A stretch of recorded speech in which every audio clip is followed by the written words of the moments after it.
நீ தாழ்த்தப்பட்ட மாணவனா, உனக்கு தான் இப்படி 15%, உனக்கு இப்படி 15%. நீ பழங்குடியா, உனக்கு இப்படி 15. நீ முஸ்லீமா இந்த உனக்கு இப்படி 5. நீ கிறிஸ்டினா இந்த உனக்கு இப்படி 4.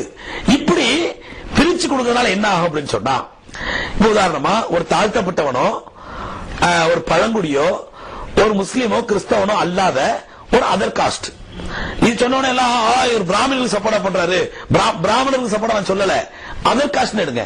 அதை யாருக்கெல்லாம் கவர்மெண்ட் இடஒதுக்கீடு ஒதுக்கி வச்சிருக்கானோ இதை தவிர மற்ற அதர் காஸ்ட்களை எடுத்து பார்த்தோம்னா சகோதரர்களே, இப்ப அதர் காஸ்ட்ல உள்ள ஓசின்னு சொல்லுவாங்க, அதுக்கு அந்த ஓசியில உள்ள அதர் காஸ்ட்ல உள்ளவன் 198 மார்க் எடுத்திருப்பான். 198 மார்க். ஆனா கட் ஆஃப் மார்க் எது வரும்? 184 வரைக்கும் வரும். ஆனா 198 எடுத்து இவனுக்கு சீட்டு கிடைக்காது. ஏன்? அதர் காஸ்டுக்கு 50 தான் கோட்டா. இந்த 50 198.5 முடிஞ்சிருச்சு. நீ 198 கிடைக்கலாம், உனக்கு கிடையாது.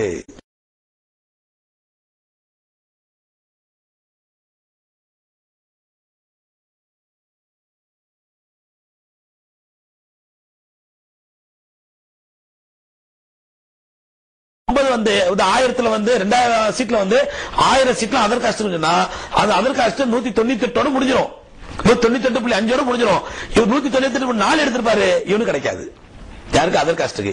அதே நேரத்தில் தாழ்த்தப்பட்ட ஜாதியில உள்ள ஒருத்தன் 182 எடுத்திருப்பான். 182 கட் ஆஃப்.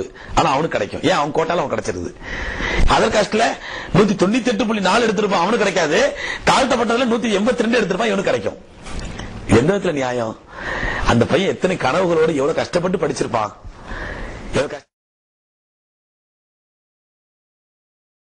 கஷ்டப்பட்டு நம்ம டாக்டரான ஆர்வத்தோட படிச்சிருப்பான். அவன் 198.4 தகுதியான மாணவன். ஆனா அவனுக்கு கிடைக்காது. இவன் 182, இவனுக்கு கிடைக்கும். எந்த விதத்துல நியாயம் இது? அப்ப தகுதி அடிப்படையை தேர்ந்தெடுக்க வேண்டிய ஒரு துறைக்கு இப்படி ஜாதி வாரியா பிரிச்சு கொடுத்துட்டோம்னாக்கா, மத வாரியா பிரிச்சு கொடுத்துட்டோம்னா, அப்ப தகுதி உள்ளவங்க என்ன போவாங்க?